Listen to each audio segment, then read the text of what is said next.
오늘은 마틴 루터가 종교개혁을 한 지 504주년 되는 그런 날입니다.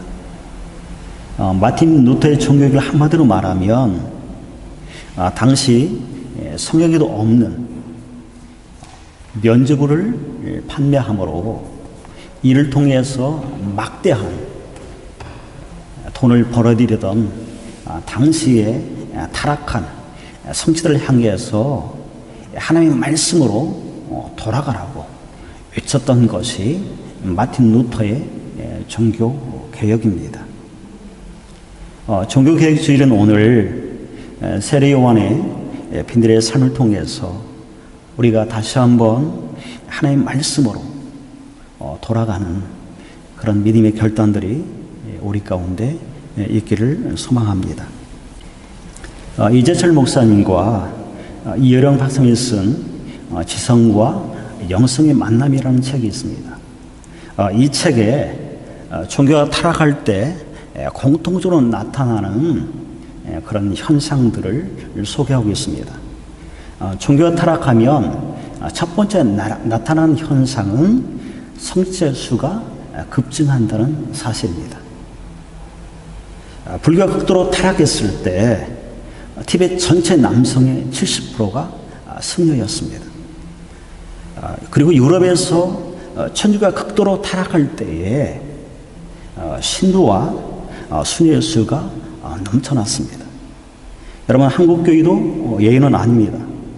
매년 교회 숫자는 줄어들고 있는데 매년 목회자의 숫자는 늘어나고 있습니다. 제가 다니는 신학대원만 해도 매년 600명의 목회자가 배출되곤 했습니다. 굉장히 많죠. 이제는 목회자가 목회의 길이 더 이상 십자가의 길이 되지 못하고 있는 그런 현실입니다. 두 번째로 종교가 타락할 때 나타나는 현상은 종교 개관의 숫자가 급증한다는 사실입니다. 여러분, 한국만 해도 교회의 숫자가 6만에서 7만 개의 교회가 한국 땅 가운데 있습니다. 그런데 이 많은 교회들의 80%가 미자립 교회라는 사실입니다. 밤에 보면 온통 한반도를 붉은 십자가가 뒤덮고 있는 것을 우리가 한국을 방문하면 흔히 볼 수가 있습니다. 여러분, 십자가 그렇게 많은데 세상 사람들은 여전히 우리 기독교를 향해서 개독교라고 얘기를 하곤 합니다. 여러분, 우리는 이것을 심각하게 우리가 한 번 정도는 고민해 봐야 된다고 저는 생각합니다. 세 번째로 종교가 타락할 때 나타나는 현상은 종교가 점점 더 기복화 되어진다는 사실입니다. 복음이 왜곡되어지고 예수 믿으면 만사 형통한다고 생각하는 그것이 기독교의 기복화입니다. 예수님은 만능 자판기가 아닙니다. 그렇죠. 우리가 원하는 것을 다 들어주시는 그런 분이 우리가 믿는 예수님이 아닙니다. 그런데도 종교가 타락하면 이런 현상들이 일어나게 되어집니다. 종교가 타락하면 나타나는 이런 공통의 현상들은 과거에 있었다는 것이 아니라 오늘 이 시대에도 이 땅 교회들 가운데도 이런 현상들이 일어나고 있다는 것입니다. 세례 요한이 사역을 시작할 당시만 해도 정치는 불안하고 종교는 극도로 타락했던 그런 시대적 배경을 안고 있습니다. 당시 이스라엘은 로마의 속국이 있었고 또 분할 통치가 되어 있었기 때문에 정치적, 사회적으로 굉장히 불안하고 또 암울한 그런 시대였습니다. 뿐만 아니라 헤롯이 그의 동생 빌립의 아내를 자신의 아내로 취할 만큼 비윤리적이고 비도덕적인 일들이 재행됐던 시대가 바로 그런 시대였습니다. 그런데 이런 것은 정치 경제적인 그런 부분뿐만 아니라 종교적인 상황 가운데서도 여전히 당시의 종교는 어둡고 소망이 없기는 마찬가지였습니다. 여러분, 이스라엘은 대제사장은 본래 한 명밖에 둘 수가 없습니다. 그리고 대제사장은 죽을 때까지 그 직을 수행하는 종신직입니다. 그런데 로마가 이스라엘 속국으로 통치하고 다스리면서 정치적인 목적으로 대제사장을 폐하기도 하고 다시 임명하기도 하는 그런 일들이 비일비재하게 일어났습니다. 이런 과정을 통해서 세례 요한이 활동을 시작할 그 당시에 한 명밖에 없어야 할 대제사장이, 오늘 보면 2절에 우리가 읽었던 것처럼 2명이 등장하는 그런 일들이 발생하게 되었습니다. 누가복음을 기록한 누가는 당시의 대제사장이 2명이라고 우리에게 소개함으로써 당시의 종교적인 어떤 그런 상황들이 굉장히 암울하고 소망이 없는 것을 우리에게 암시적으로 보여주고 있습니다. 여러분, 이런 시대의 백약 가운데서 빈들 광야에 있는 세례 요한에게 하나님의 말씀이 임했습니다. 여러분, 당시의 역사의 중심 무대는 광야가 아니라 예루살렘이었습니다. 예루살렘은 그 당시에 정치, 경제, 문화 모든 것의 중심이었습니다. 그리고 그곳에는 종교 최고 지도자들인 대제사장과 제사장들이 있던 곳입니다.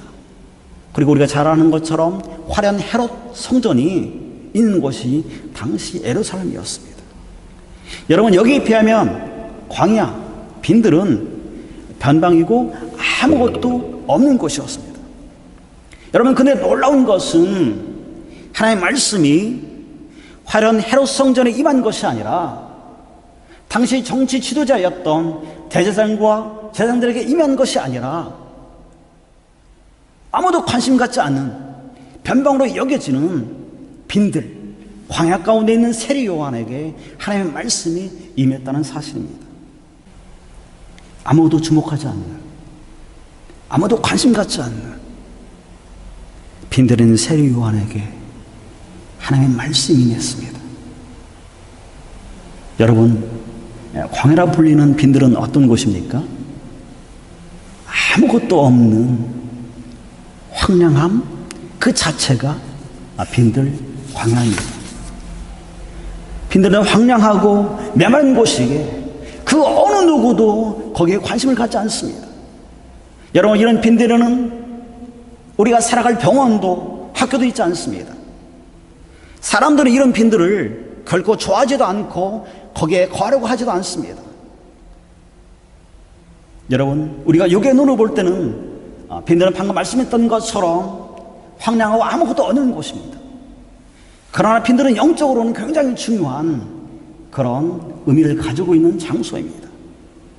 빈들은 광야를 말하는데 광야는 히브리어로 미드바르입니다. 미드바르에서 미는 장소를 나타내는 접두어입니다. 그리고 드바르는 하나님의 말씀을 의미합니다. 다시 말하면 광야, 미드바르는 하나님의 말씀이 있는 곳을 말합니다. 빈들은 화려함도 없고 아무도 주목하지 않은 곳이지만 그러나 그곳에는 하나님의 말씀이 있는 곳입니다. 여러분, 빈들은 땅의 것을 버리고 하늘의 것으로 채우는 것입니다. 빈들은 육의 것을 버리고 영의 것으로 채우는 것입니다. 빈들은 세상의 것을 버리고 거룩한 것으로 채우는 것이 빈들입니다. 사랑하는 성도 여러분, 빈들은 아무에게도 방해받지 않고 오직 하나님께만 집중할 수 있는 곳, 그곳이 빈들인 것입니다. 빈들은 세상의 소리가 아닌 하나님의 소리에 집중할 수 있는 곳, 그곳이 빈들입니다. 여러분, 세례요한의 빈들은 바로 그런 곳이었습니다. 만약 이런 곳이 없다면 여러분, 나만의 빈들을 꼭 가지시기 바랍니다. 그리고 그곳에서 주님을 만나고 주님의 음성을 들으시기 바랍니다. 어떤 사람은 산책하면서 주님의 말씀을 묵상하고 기도하는 시간이 빈들일 수 있습니다. 또 어떤 사람은 아이들을 다 학교에 보내놓고 홀로 주님을 만나는 그 시간이 자신만의 빈들일 수 있습니다. 또 어떤 사람은 깊은 밤 홀로 하나님 앞에 독대하는 그 시간이 자신만의 빈들일 수 있습니다. 사랑하는 성도 여러분,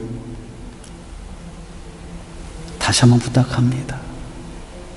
여러분만의 빈들을 가지십시오. 그 빈들 가운데 나아가서 하나님을 만나고 여러분의 그 모든 것들을 그 하나님께 쏟아 부을 수 있기를 소망합니다. 여러분, 빈들의 삶을 살았던 세례 요한에게서 우리 몇 가지 중요한 것을 우리가 발견할 수가 있습니다. 첫째로 세례 요한에게 빈들은 세상의 그 모든 것들을 철저하게 비우는 곳이었습니다. 마가복음 1장 6절 우리 다 같이 한번 읽겠습니다. 마가복음 1장 6절입니다. 시작. 요한은 낙타털 옷을 입고 허리에 가죽띠를 띠고 메뚜기와 석청을 먹더라. 여러분, 당시에 세례 요한이 입었던 낙타털 옷은 오늘날 사람들이 좋아하는 밍크 코트가 아닙니다. 당시 가난한 자들이 주로 입었던 옷이 그 당시에 낙타털 옷이었습니다. 여러분, 메뚜기와 석청도 마찬가지입니다. 끼니를 걱정하는 사람들이 끼니를 때우는 음식이 당시에 메뚜기와 석청이었습니다. 여러분, 세례 요한은 결코 가난한 자가 아닙니다. 왜냐하면 그는 제사장의 아들이었습니다. 그리고 그 또한 나중에 제사장이 될 수 있는 그런 사람이었습니다. 여러분, 그런 그에게 낙타털 옷이나 가난한 자들의 끼니를 채우는 메뚜기와 석청은 그에게 결코 어울리지 않습니다. 그런 그가 낙타털 옷을 입고 메뚜기와 석청을 먹었다는 것은 세례 요한이 빈들에서 철저하게 자신을 비우고 하나님께 나아갔다는 것을 말씀해 주고 있는 것입니다. 세례 요한은 빈들에서 자신을 철저히 비우기 위해서 제사장의 아들의 신분도, 세상의 화려함도, 그 부함도, 그 모든 것도 다 내려놓고 버렸습니다. 적인 체험의 원리는 반드시 내 안에 있는 세상의 것들을 비워야만이 영적인 것들을 채워진다는 사실입니다. 내 안에 세상의 것들이 있는 한 그 어떤 것도 영적으로 내 안에 채워질 수 없다는 것을 여러분 기억하시기 바랍니다. 세례 요한은 그것을 알았기에 그는 황무한 아무것도 없는 그 빈들 가운데서 낙타털 옷을 입고 석청과 메뚜기를 먹으면서 자신을 철저히 그렇게 비워갔던 것입니다. 사랑하는 성도 여러분, 여러분의 삶 가운데도 여러분만의 그 빈들 가운데 나아가서 여러분이 아직 피우지 못한 것이 있다면, 아직 버리지 못한 것이 있다면 하나님과 독대하시고 하나님께 그 모든 것을 쏟아부으면서 하나하나 버려나가고 하나님의 것으로 하늘의 것들로 채워가는 여러분이 되기를 소망합니다. 네덜란드 화가인 여러분 고흐의 그림을 보면 많은 그림들이 어둡고 검은 옷을 입은 사람들이 유난히 많이 등장합니다. 그림 속에 등장하는 검은 옷을 입은 사람들은 네덜란드의 청교도들입니다. 당시의 청교도는 그 당시에 여러분 검은 옷을 입고 있었습니다. 왜 그들이 검은 옷을 입었냐 하면 여러분 검은 옷은 여러분 웬만해서는 때가 타지 않죠. 더러워져도 표가 나지 않습니다. 그래서 그들은 검은 옷을 입었습니다. 그리고 그 검은 옷은 그들의 검소의 상징이 되었습니다. 여러분 당시 네덜란드 청교도들에게 여러분 검은 옷은 세상의 화려함과 세상의 그 모든 것들을 버리는 자신만의 빈들이었습니다. 그들은 검은 옷을 입음으로 사치와 허영을 버릴 수 있었고 세상의 욕심을 버릴 수 있었고 대신 거룩과 검소를 얻을 수 있었습니다. 여러분, 이들이 검석에 살면서 그들은 돈을 모아서 교회를 세우고 학교를 세웠습니다. 사랑하는 성도 여러분, 꼭 여러분만의 빈들을 만드시기 바랍니다. 그곳이 나만의 골방이든, 그곳이 산책길이든, 그것이 깊은 밤 홀로 있는 시간이든 반드시 여러분만의 빈들을 가지시길 소망합니다. 두 번째로 세련하게 빈들은 거룩을 구하는 곳이었습니다. 빈들은 세상과 철저하게 단절된 장소입니다. 빈들은 세상 사람들이 결코 주목하지 않는 곳이 빈들입니다. 여러분, 강남 8학군이나 여기 벨레린 같은 곳이 결코 아닙니다. 사람은 북적이고 욕망이 들끓는 그런 곳이 결코 아닙니다. 그런데도 누가복음 1장 80절에 보면 세례 요한이 어린 시절부터 빈들이 있었다라고 말하고 있습니다. 우리 다 같이 누가복음 1장 80절 다 같이 읽겠습니다. 시작. 아이가 자라며 심장이 강하여지며 이스라엘에게 나타나는 날까지 빈들에 있으니라. 아멘. 여러분, 여기서 아이라는 표를 썼는데 이 아이라는 표현은 파이디온, 헬라로 파이디온이라는 말인데 아주 어린 나이를 말할 때 쓰는 단어입니다. 다시 말하면 세례 요한이 아주 어린 나이에 빈들에 보내졌다는 말입니다. 여러분, 여기서 우리는 세례 요한이 스스로 빈들에 갈 수는 없겠죠. 어린 나이이기 때문에. 그의 부모에 의해서 세례 요한이 빈들에 보여졌다라고 우리는 생각할 수가 있습니다. 여러분, 세례 요한은 사실은 그의 부모인 엘리사벳과 사가랴에게 아주 특별한 그런 아이였습니다. 누가복음 1장 24절 25절에 보시면 여러분, 엘리사벳이 너무 나이가 들어서 아이를 가질 수 없었습니다. 그때 천사가 나타나서 너희가 아이가 있을 거라고 말씀하시죠. 너무 나이가 들어서 아이를 갖게 되어지자 엘리사벳은 너무나 부끄러워서 성경에 보면 5개월 동안 숨어 지냈다라고 말씀하고 있습니다. 여러분, 이렇게 얻은 아들이 세례 요한입니다. 여러분, 얼마나 특별한 아이고 아마도 눈에 넣어도 아프지 않을 그런 아이일 것입니다. 여러분, 이렇게 귀한 아들을 빈들에 보낸다는 것은 사실은 이해가 안 되는 그런 부분이죠. 여러분, 당시 사가랴는 아까도 말했던 것처럼 제사장이었습니다. 아들인 요한도 당연히 자신의 뒤를 이어서 제사장이 될 그런 사람이었습니다.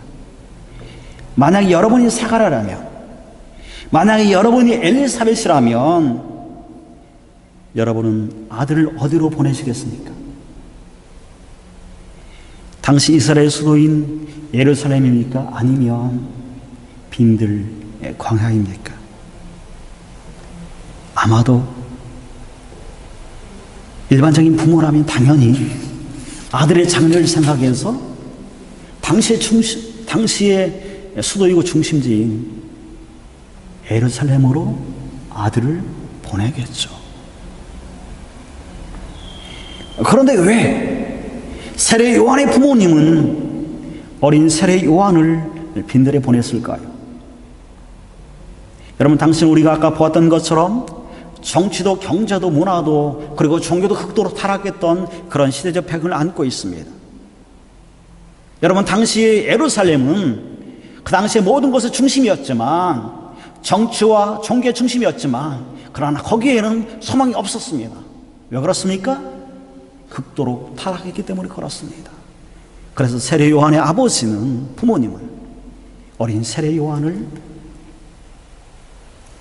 아무도 없는 빈들 광야로 보냈던 것입니다. 여러분, 제가 예를 하나 들면 여기 커다란 사과 바구니에 상상한 겁니다. 사과가 가득 들었습니다. 그런데 그 모든 사과가 다 썩고 단 하나의 사과만이 썩지 않은 틀이 있는 거예요. 여러분, 그렇다면 여러분 어떻게 하면 썩지 않은 하나의 사과를 썩지 않게 할 수 있습니까? 그렇죠.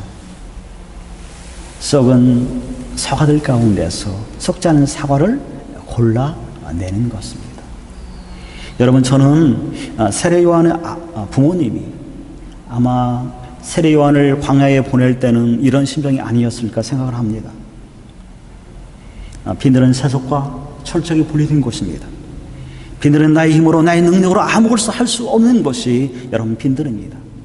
빈들은 학교도 없습니다. 병원도 없습니다. 우리가 좋아하는 슈퍼마켓도 없습니다. 일도 없습니다.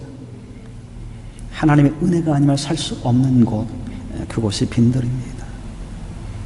출애굽한 이스라엘 백성들에게 하나님께서 그들에게 광야의 길을 걷게 하신 것은 광야 생활을 통해서 너희들이 하나님 없이는 단 하루도 살 수 없다는 것을 그들에게 깨닫게 하기 위해서 하나님이 이스라엘 백성들에게 광야의 그 길을 걷게 하셨습니다. 여러분, 빈들의 삶은 이처럼 하나님을 구하는 곳이 빈들인 것입니다. 그리고 그곳에서 하나님의 거룩과 마주하는 것이 여러분 빈들입니다. 사랑하는 성도 여러분, 이런 빈들 가운데 나아가셔서 빈들의 삶을 통해서 주님을 만나고 주님의 그 거룩함을 닮아가는 저와 여러분이 되어지기를 소망합니다. 1984년 사년의 세상을 떠났던 프란시스 쇠퍼라는 미국의 복음주 운동가가 있습니다. 굉장히 많은 책도 썼는데요. 그는 말년에 암에 걸려서 병마와 혹독하게 싸워야만 했습니다. 그는 병마와 싸우면서도 미국의 젊은이들에게 유언과도 같은 설교를 하기 위해서 미국의 캠퍼스 곳곳을 돌아다녔습니다. 그리고 그가 캠퍼스를 가는 곳곳마다 그는 이렇게 젊은이들에게 외쳤습니다. 사랑하는 청년 여러분, 행복을 삶의 목표로 삼지 마십시오. 그것은 불신자도 구할 수 있는 것입니다. 예수 믿지 않는 사람도 행복을 삶의 목표로 삼습니다. 그것은 그리스도인이 구할 바가 결코 되지 않은 것입니다. 미국의 많은 크리스찬의 문제는 행복을 구하지만 거룩을 구하지 않는 데 있습니다. 그는 이렇게 외쳤습니다. 여러분, 이것은 미국 젊은이들만의 문제가 아니라 오늘 이 시대를 살아가고 있는 저와 여러분의 문제이기도 합니다. 우리 이 땅 가운데 부를 구하고 명예를 구하고 우리는 행복을 구하지만 정작 우리가 크리스찬이면서 우리가 마땅히 구해야 할 거룩을 구하지 않는다는 게 바로 저와 여러분의 문제이기도 합니다. 우리는 성공하면, 돈을 많이 벌면, 좋은 직장에 들어가면 우리는 행복할 것이라고 그렇게 생각하고 또 착각하고 살아갑니다. 서울에 살다가 서울에 내려온 어느 부부가 있었습니다. 그들은 시골 출신인데 서울에 올라와서 열심히 일해서 전셋집에서 시작해서 맨즈먹으로 10년 만에 서울의 가장 핫한 곳 강남에 30평 아파트를 한 채를 살 수가 있었습니다. 이들은 10년 동안 고생해서 30평 아파트를 마련한 후에 그들은 정말로 모든 것이 행복할 줄 알았습니다. 정말 아파트를 구입하고 그 아파트에 서로 들어갔을 때 그들은 행복했습니다. 그런데 한 달, 두 달이 지났을 때 집을 사기 전과 집을 산 후에 어떤 행복의 사이를 결코 그들은 느낄 수가 없게 되어졌습니다. 그러면서 그들이 들었던 생각은 이것은 진짜 행복이 아니라는 것을 그들이 깨닫게 되어졌습니다. 여러분, 행복은 영원하지 않습니다. 행복은 싱그러처럼 잠깐 왔다가 사라지는 것이 우리가 늘 추구하는 그런 행복인 것입니다. 여러분, 영혼을 추구하시고 여러분 거룩을 추구하십시오. 여러분, 거룩은 영원합니다. 여러분, 영원한 것을 붙들고 영원한 것을 위해서 살아가는 여러분 되기를 소망합니다. 가끔 남자들은 연애할 때, 저도 그랬지만 되게 여자들에게 결혼하면 평생 행복해 해줄 것처럼 그렇게 얘기를 하죠. 그러지 않습니까? 그런 행복은 여러분 세상에 없습니다.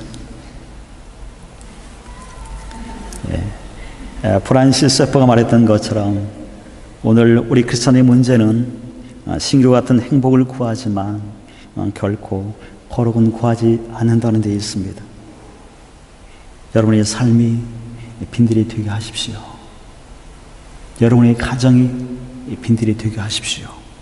또 우리 베델교회가 하나님이 원하시는 빈들이 되어지기를 소망합니다. 우리가 빈들의 삶을 살아갈 때 빈들 가운데서 하나님을 만나고 하나님을 독대하고 내 모든 것들을 다 쏟아 부을 때 그 빈들은 이 땅에 가장 소중한 나만의 장소이고 영적인 축복의 자리인 것입니다. 여러분 꼭 그 자리를 여러분 붙드시고 그 빈들의 자리 가운데 삶 가운데 나아가기를 소망합니다. 우리가 빈들 가운데 나아갈 때 세련이 그랬던 것처럼 그렇게 나아갈 때에 세련이 임했던 그 놀라운 하나님의 말씀이 하나님의 음성이 여러분의 삶 가운데 여러분의 가정 가운데 이 베델교회 가운데 세밀하게 하나님께 들려주실 것입니다. 우리가 이 땅의 교회가 여러분 화려한 예루살렘의 길을 버리고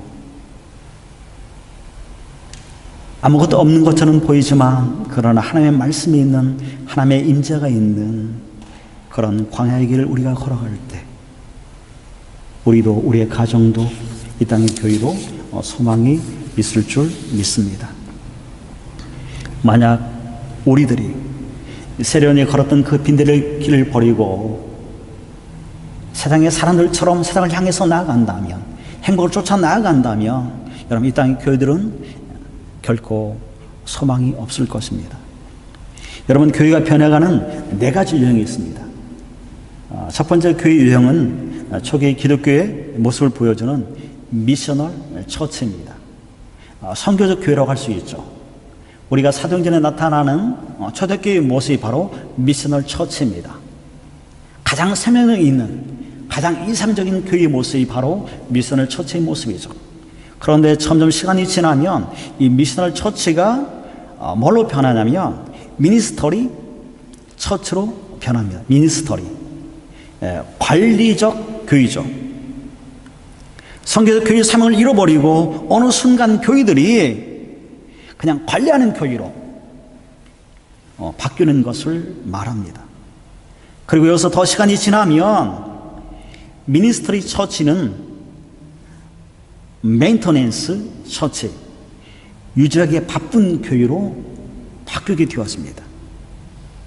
점점 성도가 줄어들어서 교회를 유지하기도 어렵게 되어지는 그런 메인터넨스 처치가 되어지고 마는 것이죠. 그리고 이런 교회 모습은 오늘 우리가 살고 있는 독일에서 많이 찾아볼 수 있죠. 독일의 수많은 많은 교회를 우리가 방문해 보면 교회는 굉장히 화려하고 웅장하지만 어르신들 몇 분이 30명이 예배드리는 것을 흔히 볼 수 있잖아요. 이게 바로 메인스턴 처치의 모습을 보여주고 있는 것이죠. 이런 교회가 점점 더 이렇게 바뀌어지면 어떤 교회로 변화되어지면 마지막에는 교회로서의 기능을 완전히 상실하는 뮤지엄 처치로 뮤지엄 kirch로 여러분 바뀌어지고 변해버립니다. 여러분 유럽 교회는 건물이 웅장하고 화려하기 때문에 그리고 역사적 가치가 있기 때문에 그나마나 뮤지엄 처치로서의 어떤 그런 가치를 가지고 있죠. 그렇죠? 그러나 여러분 한국 교회는 그런 역사적 가치를 가진 교회가 적기 때문에 만약에 뮤지엄 처치로 전락해 버린다면 쓸모없는 그런 교회가 되고 말게 되었습니다. 한국 교회가 다시 살려면 이 시대의 성도들이 다시 살려면 우리가 광야의 길을 걸어야만 하는 것입니다. 나만의 빈들을 가질 때 다시 한번 이 땅 가운데 회복의 역사가 생명의 역사가 있게 되어질 것입니다. 저 여러분이 그런 삶을 통해서 이 땅 가운데 소망을 주고 이 땅 가운데 하나님의 거룩한 뜻을 이루는 그런 생명 있는 교회로, 그런 생명 있는 크리스찬으로, 그런 생명 있는 교회로 세워지는 그런 은혜가 저와 여러분을 통해서 이 땅 가운데 있어지기를 소망합니다.